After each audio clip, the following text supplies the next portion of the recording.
모든 사람들은 정전협정이 체결되자 6.25 전쟁은 끝났구나 라고 믿었었습니다. 그런데 어떻습니까? 금년도 6월 달에는 여러분들이 목도했듯이 개성공단의 우리 남북교류협력의 상징이었던 연락사무소가 공개적으로 폭파되는 광경을 받고, 또 이렇게 되자 또 앞으로 남북관계가 완전히 또 과거로 회귀하는 것이 아닌가, 또 군사적 충돌이 일어나는 게 아닌가, 또 그런 두려움과 불안이 우리 마음속으로 엄습해오는 것을 경험했습니다. 이런 그 전쟁의 공포와 두려움이 항상 우리 곁에 그동안 남아있었던 것이죠. 왜 그러면 우리 전쟁과 이런 그 무력 충돌의 그런 그 긴장과 이기 속에서 우리가 이렇게 살아야 되는가? 6.25 70주년을 맞는 오늘, 정전협정 체결 67절을 맞는 오늘날, 이러한 한반도에서의 전쟁의 두려움과 전쟁의 공포를 이제는 좀 마무리하고 정말 진정한 항구적인 평화를 좀 만들어 가보자 라는 것이 문재인 정부가 추구하고 있는 한반도 평화 프로세스입니다. 그 한반도 평화 프로세스가 2018년도에 여러분이 목도했듯이 그 출발을 있었습니다마는 2020년 오늘에 다시 많은 어려움을 겪고 있는 이런 상황입니다. 이런 시점에 이런 그 국방위원회 명철 의원님과 우리 김병주 의원님께서 이런 그 의미 있는 세미나를 한 것에 대해서 상당히 감사하게 생각하고, 저를 또 이렇게 함께 토론하게 돼서 개인적으로 영광을 보고 있습니다.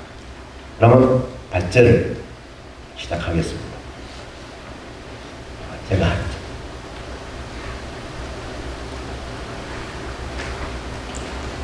아까 김병주 의원이 말씀하셨듯이 저는 91년도 육군 소령으로 남북 고위급 회담의 전략 수행을 시작으로 근 30년 가까이 북한을 상대해 왔습니다.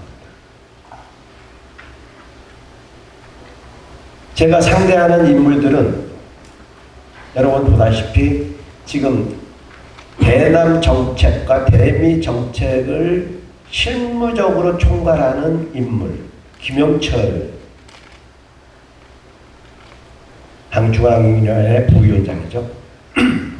그 김영철이라는 인물과 한 30년 가까이를 대적을 해왔던 개인적인 경험입니다.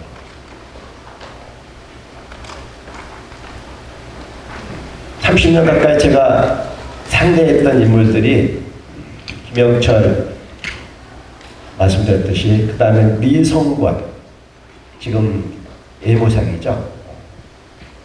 여러분들한테 공개적인 건 아니지만 많은 그 비밀 접촉을 하면서 미성권이하고 담판을 벌면서 상대했던 인물들이 지금 현재 김정은 정권의 어떤 대남 정책과 대미 정책을 실무적으로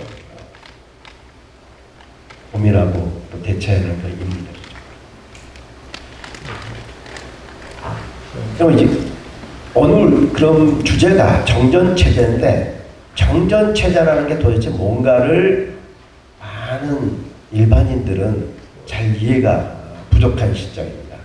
그래서 아주 그 상식적인 수준입니다만은 정전체제가 뭔가를 좀 먼저 소개를 드릴까 합니다. 알다시피 1957년도 7월 27일 날 정전협정이 체결됐는데, 여러분들 정전협정의 서문권자를 보십시오. 유엔군 총사령관 마크 크라크의 미 육군 대장, 중화인민지휘부 사령관 팽백해, 조선민주주의인민군 총사령관 김일성. 이 사람들의 특징이 뭡니까? 군사령관의 자격으로 서명했다는 것입니다. 그러면 정전협정이라는 게 뭔가? 정전협정은 크게 어떻게 구성된다면은, 먼저 정전협정 전문에는 쌍방간의 적대 행위와 무자 행동을 완전 정지시킬 목적으로 체결한다고 했고, 이 정전협정은 순전히 군사적 성격의 협정이다라고 강조를 하고 있습니다. 이게 여러분들 그냥 넘어갈 그 단어가 아닙니다. 순전히 군사적 성격의 협정이다. 그래서 전문에 제시를 하고 있습니다. 그리고 적대 행위와 무자 행동을 정지시키기 위해서는 쌍방의 군사력을 서로 분리시키는 군사분계선과 완충구역을 설정하는 거고, 이 정전협정을 이행 준수하기 위한 기구로서 군사정전위원회와 중립국감독위원회를 이제 설치 운영합니다. 그리고 전쟁 포로에 대한 조치, 그리고 이것이 순전히 군사적 성격의 협정이기 때문에 6.25 전쟁, 한국 전쟁을 완전히 정치적으로 해결하기 위한 정치회담을 건의하는 조항으로 구성되어 있습니다. 이 정전협정의 특징은 뭐냐? 아까 말씀드렸듯이 순전히 군사적 성격의 협정이다. 이 소리는 뭐냐면은 전쟁을 수행 중인, 교전 중인 군 사령관 간에 맺는 협정이다. 그렇기 때문에 정전협정을 체결하는, 협상하는 과정에서 미국 정부에서 또 소련에서 협상 대표단한테 계속 훈령을 준 게 뭐냐면, 당신들은 군사령관으로서의 협상을 하기 때문에 정치적인 문제, 영토 문제 이런 것들은 협의해서는 안 된다. 그것은 너희들 고난을 넘어서는 문제다. 순전히 군사적인 문제만 다루고 순전히 군사적인 성격 조항만, 내용만 협정에 담아라 라는 협정이라는 거죠. 그리고 정치적으로 이 전쟁을 완전히 종결시키기 위한 정치회담을 통해서 전쟁을 종결시키는 협정, 정부 대표들 간에. 이게 평화조약, 평화협정, 강화조약, 명칭이 어찌됐든 이런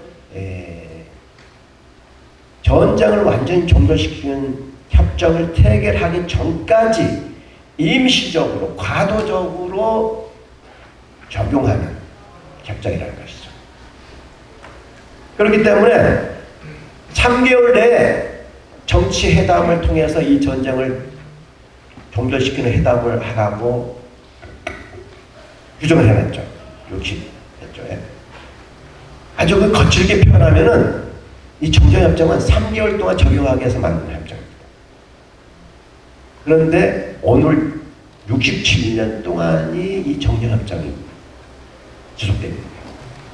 이게 세계사적으로도 유례가 없는 아주 비정상적이고 특이한 현상이 한반도에서 지금까지 이루어집니다. 이 정전, 이런 순전히 군사적인 성격의 이 3개월을 적용하기 위해서 임시적으로 적용해서 만든 협정이 67년 동안 적용되면서 엄청난 여러 가지 왜곡된 현상들이 한반도에서 계속적으로 누적 쌓여왔기 때문에 한반도 문제가 더 복잡하고 어렵게 됐다고 이렇게 보여집니다. 그리고 아까 말씀드렸듯이 적대 행위와 무자 행동을 정지하는 협정이기 때문에 전쟁을 완전히 종결시키는 게 아니라 시스파이어, 상대방한테 사격하는 것을 잠시 동안 중지시키는 것밖에 안 됩니다. 그리고 아까 말씀드렸듯이 쌍방 간의 이런 적대 행위와 무자 행동을 정지시키기 위해서는 쌍방의 군사들이 이렇게 접촉하고 있으면은 의도적이든 비의도적이든 충돌이 일어나고 적대 행위하고 무장 행동이 벌어질 수밖에 없어요. 그렇기 때문에 이 군사력을, 쌍방의 군사력을 분리시키기 위한 조치가 필요해요. 그 쌍방 군사력을 분리시키는 기준선이 군사력을 분리시키는 경계선, 군사분계선, MDL이죠. 그 MDL을 기준선을 정해놓고 쌍방에나 2km, 2km씩 서로 물러라 해서 완충구역을 설정한 게 비무장지대. 이 비무장지대는 말 그대로 무장을 해서는 안 되는 지역이에요. 그래서 쌍방의 군사력을 분리시키는 군사분계선을 이게 설정을 했던 것이죠. 아까 말씀드렸듯이 이것을 규정을 이행 준수하기 위한 조치로 군사정전위원회를 구성했고, 제대로 쌍방가에 이행하는지 감독하기 위한 중립국감독위원회를 구성해서 운영했는데, 말씀대로도 정전협정은 법적으로 전쟁이 종결되지 않는 그런 협정이다, 종결시키지 못한 협정이다 라는 것을 명확하게 우리가 인식을 해야 되었습니다. 이런 정전협정이 계속 진행되는 동안에 북한은 이 정전협정을 정전체제를 와해시키기 위해서 그동안은 엄청나게 많은 시도를 해왔습니다. 그 최초의 시도가 1973년도에 NLL을 이제 문제시했던 것이죠. 그래서 계속 NLL 문제를 제기한 것은 정전체제가 아주 불안정하기 때문에 이 불안정한 정전체제를 무력 충동과 없고 항구적인 평화체제로 전환하기 위해서는 이 정전협정을 이제 평화협정으로 전환해야 된다. 그 논거로서, 근본적인 논거로서 활용하는 것이 NLL 문제를 들고 나섰죠. 그리고 알다시피 냉전이 종식되던 90년대 초에 군사정전위원회와 중립국감독위원회 공산층을 전부 다 와해시켜서 반쪽짜리로 만들었죠. 그리고 이제 우리 한반도 평화 프로세스가 이제 주목하고 있는 북한은 이 핵미사일을 개발해서 심지어는 이제 ICBM 수소폭탄까지 제조할 수 있는 능력을 갖추게 됐잖아요. 근데 이 핵미사일 문제를 해결하는, 다시 말하면 한반도 비핵화를 이루기 위해서는 반드시 미국 간의 평화협정이 체결되지 않으면 핵미사일 문제는 해결할 수 없다. 이 적대 관계를 해소시키지 않으면 핵 포기 못한다. 북한의 핵을 포기하기 위해서는 이 정전체제를 평화체제로 전환해야 하는 것이 기본적인 북한의 입장이라는 것이죠. 이런 가운데 그동안에 67년을 지나왔습니다만은 이 정전체제라는 것이 다시 한번 정리하자면은 이 정전체제가 한반도의 군사 질서를 규율을 하고 있는 법적인 규범이자 현실적인 규범으로서 작동하고 있다는 것이죠. 그래서 저희 정전체제는 아까 말씀드린 대로 적대행위와 무장행동을 중지시키는 거기 때문에 그동안에 전쟁을 예방하는 그런 긍정적인 작용도 해왔었던 것은 사실입니다. 그러나 아까 말씀드린 완전히 전쟁 상태를 끝내지 않았기 때문에 완전한 전쟁 상태도 아니고 정말 순수한 평화 상태도 아니고 전쟁도 아니고 평화도 아닌 이도저도 아닌 전쟁과 평화 사이에 있는 이런 그 불안정한 상태를 계속적으로 유지시키고 있는 것이다. 그리고 남북 간에 계속 무력 충돌이 일어나는 데가 어디입니까? 아까 말했던 NLL 지역이잖아요. 이 NLL 문제가 어떻게 나왔습니까? 정전협정에 지상에서는 아까 말씀드린 대로 군사분계선과 DMZ를 설정했는데 해상에는 이걸 설정을 못했어요. 그래서 유엔군 사령관이 해상에서도 이 정전협정에 규정하고 있는 적대행위와 무장행동을 정지시키는 그런 취지로 북방한계선을 만들었습니다만은 이 북방한계선의 문제로 90년대 말부터는 계속 남북 간의 무력 충돌이 일어나고 있는 한반도의 화해고가 되고 있는 이런 문제가 된 거죠. 이것도 정전협정의 또 한계점이자 문제점이라고 생각됩니다. 그리고 아까 말씀드렸듯이 67년 동안이나 이 비정상적으로 유지되고 있다는 것. 그리고 이런 그 완전한 전쟁 상태도 아니고 평화 상태도 아닌 어정쩡한 상태에서 남북 간에는 그동안에 또 충돌과 대결과 긴장과 위기가 있음에도 불구하고 또 한편에서는 대화하고 협력하고 하면서 이 한반도의 평화를 또 만들기 위한 노력이 있어 왔었죠.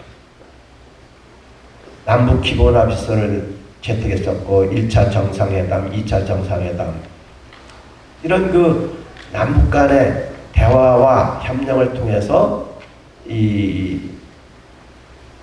평화를 이제 만들어나기 위한 그 노력도 있었습니다. 전쟁과 이런 평화가 혼재하는 그런 이중적인 현상이 이 정전체에서 계속 지속되고 있다. 이런 그 정전체 속에서는 남북 간의 관계, 미국 간의 관계가 적대 관계일 수밖에 없습니다. 전쟁 상태이니까. 적대 상태이니까 적대 정책을 취할 수밖에 없고 적대 정책을 취하는 과정에서 군사적인 위협적인 게 나올 수밖에 없고 그러다니까 무력이 충돌이 일어나고 또 그게 에스컬레이션 되면 또 전쟁으로 비유할 수 있는 이런 그 불안과 공포, 위험성 이런 가운데 북한은 계속적으로 핵미사일 120만의 대규모의 이런 군사력을 계속 증대시켜 오고 있잖아요. 여기에 우리는 또 방어하고 억제하기 위해서 한미동맹체제에서 첨단 전력을 계속적으로 증강할 수밖에 없잖아요. 이런 상호의 무력 경쟁이 끊임없는 무력 경제, 군비 경쟁이 이루어지면서 이 한반도에는 전쟁의 위험성과 이 불안이 떠나지 않고 있는 것이죠.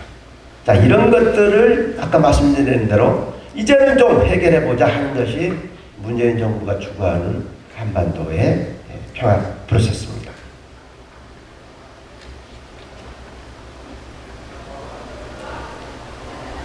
이거는 이제 그 다른 데서 내가 강의했던 자료를 좀 활용하는 측면인데요.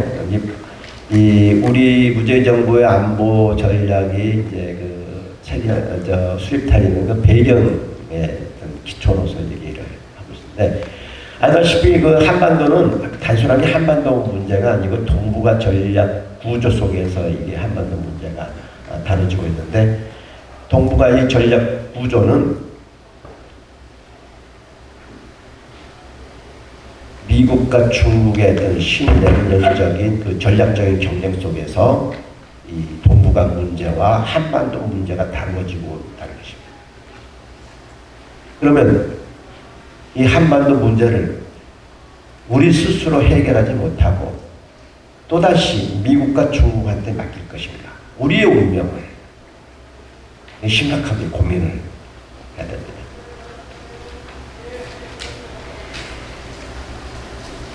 앞서 설명드렸듯이 정전체제의 그 위험성을 그런데 그 남북 간의 관계를 한번 봅시다. 남북 간에는 그동안에 우리 대한민국은 그 불안정한 정전체제 속에서 산업화와 민주화를 성공시켜서 이번에 코로나 사태에서 봤듯이 우리도 모르는 사이에 최고의 선진국이 돼 있었어요. 이렇듯이 국력도 세계 10위권의 국가로 성장했습니다. 이런 그 대한민국이 북한하고의 국력 한번 비교해보세요. 50대 1입니다. 90년대 동서독이 통일할 때 서독이 동독에 비해서 GNI가 8배 차이가 났었어요. 근데 우리는 53배입니다. 남북 간의 국력을 비교한다는 그 자체가 넌센스입니다. 북한은 이런 대한민국한테 항상 불안하게 생각합니다. 맥힌다고 생각합니다. GNI가 8배밖에 차이 났던 소독이 동독을 흡수통일합니다. 50배 차이라는 한국이 있는 거예요. 그것도 세계 슈퍼파워의 미국하고 가장 강력한 군사 동맹체제를 유지하고 있습니다. 이러니 북한은 자기들의 체제의 생존과 자기 나름대로의 체제 안전 보장을 위해서 뭘 하겠습니까? 군사력 북한이 갖고 있는 게 딱 구상 하나밖에 없어요. 알다시피 그게 너무 위험한 걸 갖고 있는 것. 그동안 30년 가까이 핵을 개발하면서 이제는 수소폭탄까지 제조할 수 있는 능력을, 그 수소폭탄을 탄두에 달아갖고 미 본토를 타격할 수 있는 ICBM 개발 능력까지 보유하게 됐습니다. 그리고 우리하고는 직접적인 120마일이라는 방대한 재래식 군사력을 유지하고 있다. 자, 한국과 북한과의 이 비교를 할 때 경제력은 비교할 수 없는 정도로 우리 대한민국이 우세를 차지하고 있고, 군사력은 또 북한이 핵미사일이라는 이 전략무기를 갖고 있기 때문에 이 비대칭적인 건데, 자 보십시오. 북한은 이 군사력을 가지고 한반도 정세를 마음대로 요리하고 있습니다. 그런데 우리 대한민국은 이 50배나 차이 나는 이 경제력을 가지고 북한은 왜 주도하지 못합니까? 이게 근본적으로 문재인 정부가 한반도 평화 프로세스를 구상할 때 이런 것들을 고려했었습니다. 우리가 갖고 있는 최대의 우세 장점을 최대한도로 우리도 발휘하면서 이 한반도의 평화를 만들어 나가자.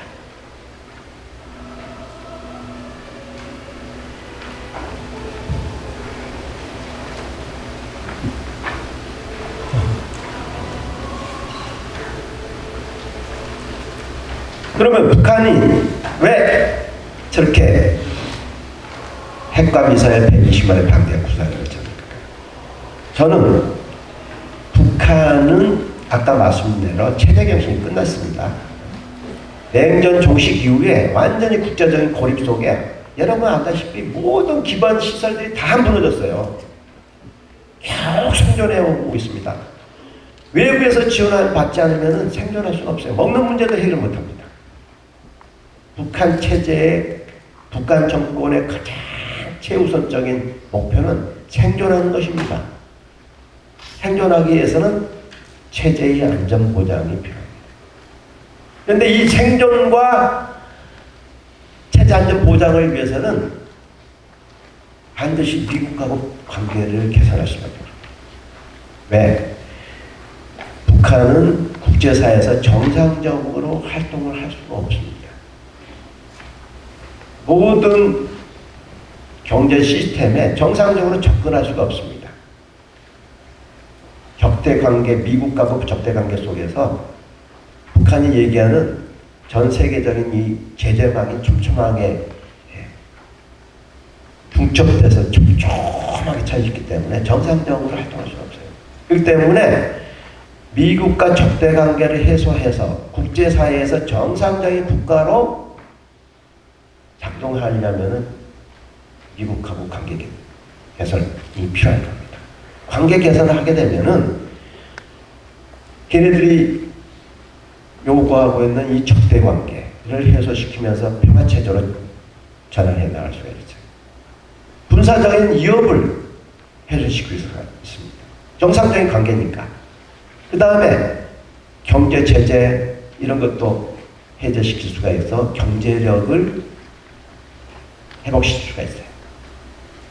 그런데 그동안에 이런 것들이 제대로 안 되니 그 수단으로서 핵과 미사일을 억제력으로 갖고 있지만 이걸 갖고 또 협상의 칩으로 사용한다는 것입니다. 체제 안전 보장하고 이런 그 정치, 경제, 군사적인 이런 것들 얻으려면 자기들도 준 게 있어야 될 거 아니에요. 공짜로 얻을 수는 없잖아요. 그게 핵 미사일이라고 저는 생각합니다. 그래서 북한의 핵과 미사일 문제를 해결하려면 어떻게 해야 되겠습니까? 사실 여기에 다 해답이 저는 들어있다.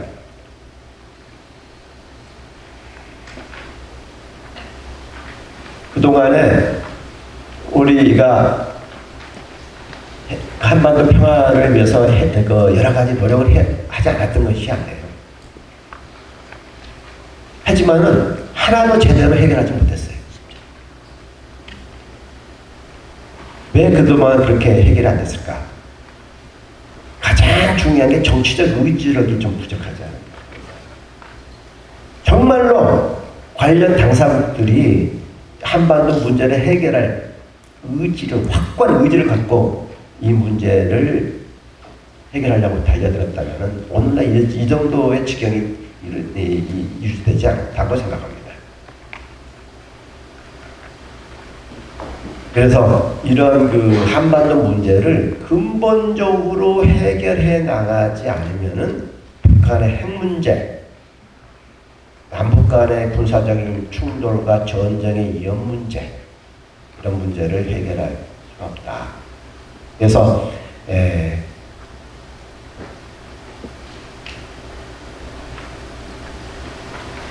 문재인 정부가 한반도의 평화와 번영을 이룩하는 데 목표를 두고 이런 목표를 강력한 억제력을 바탕으로 구체적으로 한반도의 비핵화와 평화체제를 구축해 나가겠다.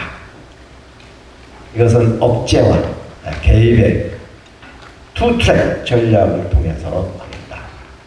억제는 더 이상 제가 말씀 안 드려도 이게 국방이기 때문에 이런 억제가 바탕이 된 상태에서 한반도 평화 서스를 추구하겠다. 근본적인 위협을 제거, 완화시키는 것이 한반도 평화 프로세스의 전략입니다. 가장 큰 위험이 뭡니까? 북한의 핵미사일 아닙니까? 그것을 해결하겠다는 건 한반도 비핵화. 그 다음에 120만의 전시식 이 방대한 군사력, 군사 위협 이런 것들을 해결하기 위해서 남북 간의 군비 통제가 필요합니다. 이러한 현실적인 군사 위협을 제거시켜가면서 법적인, 제도적인 이 평화를 상태를 만들어 나가고 이걸 제도하자. 이 평화체제입니다. 이런 것들이 하나의 패키지로 포괄적으로 해결해 나가되 그동안 60년, 70년 동안에 이런 것들이 얽히고 설키고 복잡하게 진행됐기 때문에 이 문제를 한순간에 단칼에 해결할 수가 없는 문제다. 그래서 단계적으로 해결하겠다. 포괄적으로 접근하고 단계적으로 해결해 나가겠다. 비핵화 평화체제 군비 통제를 하나의 패키지로 단계적으로 해결하겠다. 첫 번째, 북한은 지금 핵 능력이 계속적으로 지금 만들어지고 있어요. 오메가 원자로 원심 분리가 계속 돌아가고 있습니다. 당장 중단시키자. 이런 것들을 중지시키기 위해서는 정치적인 종전선언을 통해서 북한한테 안심하고 핵을 포기할 수 있도록 여건과 환경을 만들어주자. 남북 간의 긴장을 완화시키는 조치를 하자.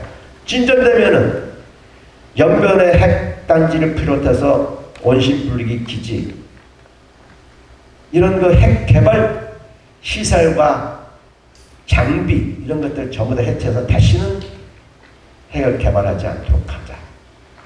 이럴 때 본격적으로 평화체제를 협상해 나가자. 그리고 군사력을 운영하는 것을 통제해라. 최종적으로 북한이 갖고 있는 모든 핵 무기, 핵 물질 이런 것들을 폐기하는 단계에서 당사들 간에 정전체제를 대체할 수 있는 평화협정을 최종 단계에서 체결해 나가자.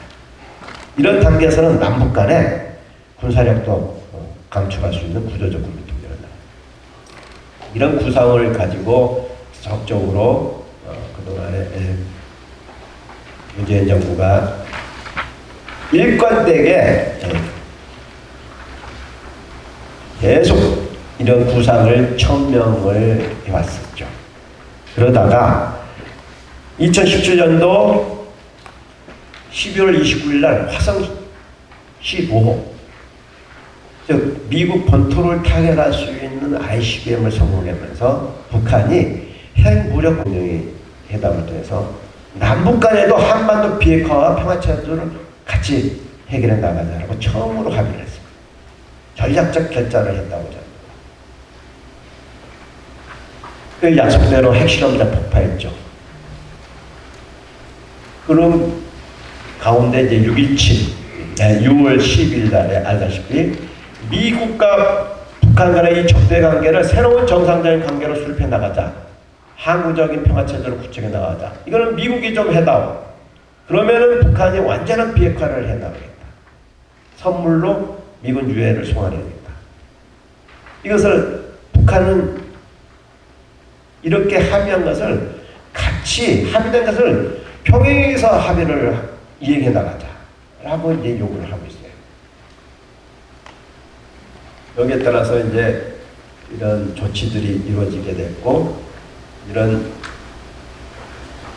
진전된 가운데 9월 달에 9.19 정상회담을 통해서 남북 평양선언에 합의를 했는데, 여기서도 한반도 전쟁 위험을 제거하기 위해서 구체적인 조치로 남북 군사 합의를, 9.19 군사 합의를 부속 합의서로 국방부 장관과 인민무력부장이 서명을 해서 체결을 하게 됐죠. 그리고 비핵화는 더 진전돼서 미국의 상응 조치에 따라 영변 핵단지를 영구 포기하겠다고, 폐기하겠다고 합의를 하게 됐죠.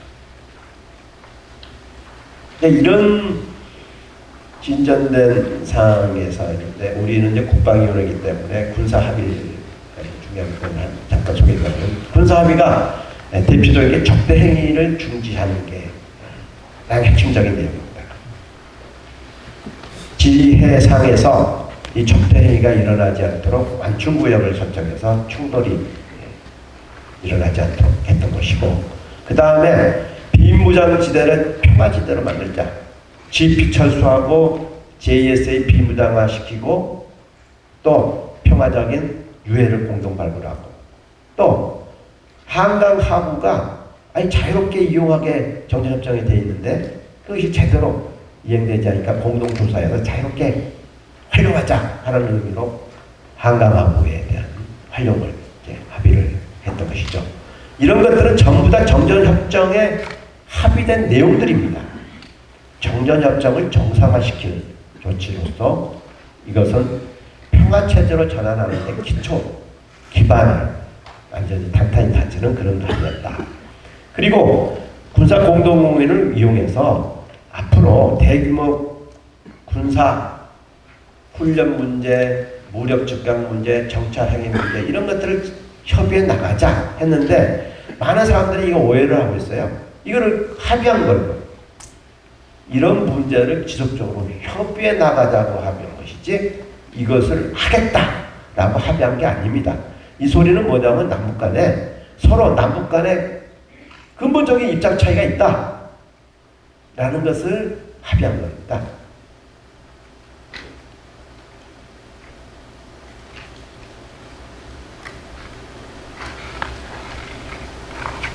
많은 사람이 우려를 해서 제가 이제 감사하는 겁니다. 네, 이런 그 절차에서 잘 진행됐습니다만은 마무리하도록 하겠습니다. 2019년에 김정은이가 2019년도 1월 1일 신년사에서 새로운 길을 얘기합니다. 2019년도 2월 28일 날 2차 하노이 정상회담이 결렬돼 갖고 새로운 길이 나온 게 아니에요. 그 소리는 뭐냐면은 벌써 미국의 입장이 변화가 없다라고 북한은 이제 생각을 해요. 자기들은 핵과 미사일을 포기하겠다 하는데 미국은 그 포기하는 대가로 미국 관계, 적대 관계 해소시키고 평화체제로 전환하는 걸 병행해 나가자고 합의했는데, 먼저 비핵화를 다 해야지만이 그걸 해주겠다라고 하니, 동시에 행동하지 않으면 나는 새로운 길을 갈 수 없겠다라는 것이 새로운 길의 요체입니다. 그래서 여러분 알다시피 이런 그 계속적으로 경고를 통해서 2019년도 12월 달에는 이 새로운 길을 제재와 이 군사위협에 정면 돌파하겠다는 그 전략적인 결정을 이제 하게 됐죠.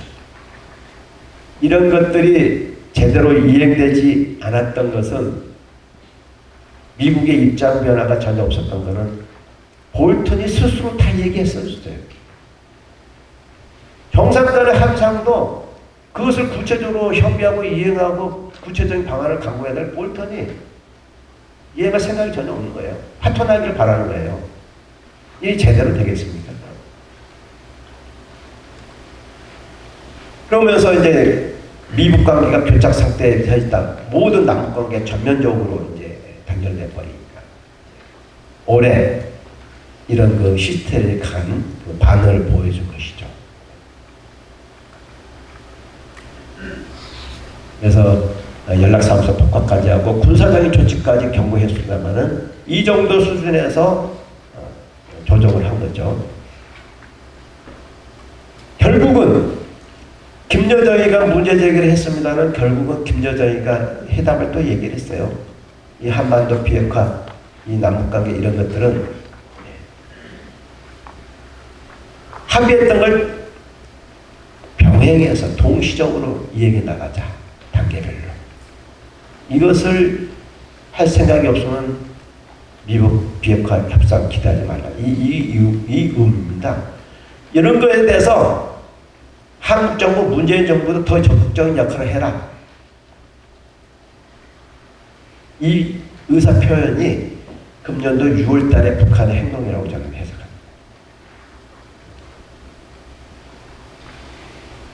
미북 관계가 교착 상태에 빠지게 되면 남북 관계가 완전히 단절돼 버려요. 미북 대화가 중단되면 남북 대화도 중단돼 버리는. 남북 관계가 완전히 북미 관계에 종속돼 있습니다. 그러면 우리는 뭘 해야 되겠습니까?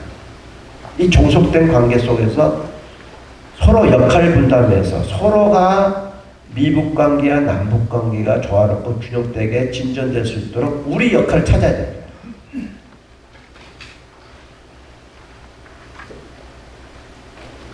그런데 이제 미북 간의 이런 극렬한 그 입장 차이는 아까 이 장구적으로 유지되고 있는 정전 차이에서 이 적대와 불신 관계가 너무나 심하기 때문에 이걸 풀어나가야 된다. 그렇기 때문에 한반도 문제는 장기적으로 포괄적으로 단계적인 이 접근을 통해서 하나씩 풀어나가는 인내가 필요하다.